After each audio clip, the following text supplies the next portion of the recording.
Well, retired detective and child crime expert Rich Wistocki has dedicated his career to helping kids since retiring. He's kind of turned his attention to educating schools, parents, and other folks about online safety. Now, I got the chance to talk with Rich about how we as parents can stay vigilant and as the state of technology that can help. How do we keep our kids safe online, and what is my role as a parent? So the first and foremost responsibility of parents is that parents are not only responsible for their kids' food, clothing, shelter, and education, they are responsible for their technology too. I don't care if Nana, Nonu, Tia, Tiu, Grandma, Grandpa bought them that new iPhone 12 for their birthday.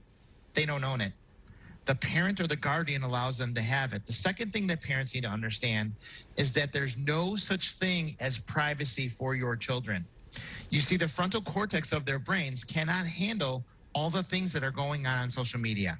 Therefore, they need to be guided and they need to be talked to about what's appropriate use of their technology. And a lot of parents suffer from a terrible, terrible disease called the NMK syndrome. And that NMK syndrome stands for? Not my kid. That's right. And so whenever you start thinking about my kid would never, that's exactly the time you need to be involved in their technology. You talk about kids' online safety at school, right? What are the latest things that you're finding about and your feedback from this more amount of time spent online for schoolwork? Yeah, so I spend a lot of my time vetting new programs and software and filtering programs out there. And I came across this program, lightspeedsystems.com. And there are a few out there, but parents need to ask their school principal, and sometimes the principals don't even know, school board, school district, what monitoring software do you have? Is this iPad or Chromebook safe when they bring it home? I understand it's safe when they're at school, but how do I know it's safe when they bring that device home that you give our student? So parents, you really need to watch out, because sometimes the school will say, well, that's your responsibility. My responsibility, I don't even let my kid to have a phone, and you want them to have this device and you're not protecting it. So parents need to be educated. And when I saw what Lightspeed Systems does, parents need to understand that Apple, if you are not an educational partner, so the iPhone that you buy your kid, the iPad that you buy your kid, Apple doesn't allow third-party monitoring of those devices. Now, there are softwares out there that have you do an onboarding process to fool the phone so you can get the information. But when it comes to school devices, Lightspeed is an educational partner with Apple.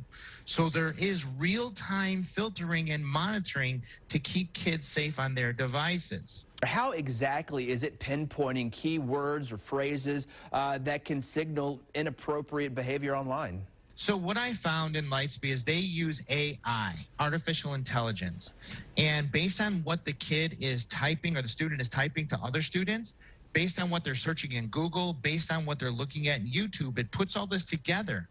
And when it triggers any type of behavior like self-harm, depression, sex, drugs, meeting with a predator, grooming, it triggers an alert, and it'll send it to the school staff or SRO, or they also have a parent portal.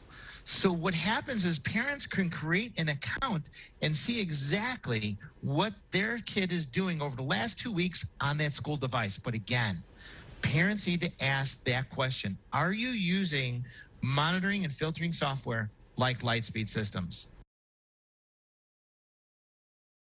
And just so important to know what our kids are doing online. For more information on this technology keeping students safe, visit lightspeedsystems.com. And another resource that Rich suggests is cyberparenting-101.com. Belinda? Well, Bill, let's turn to some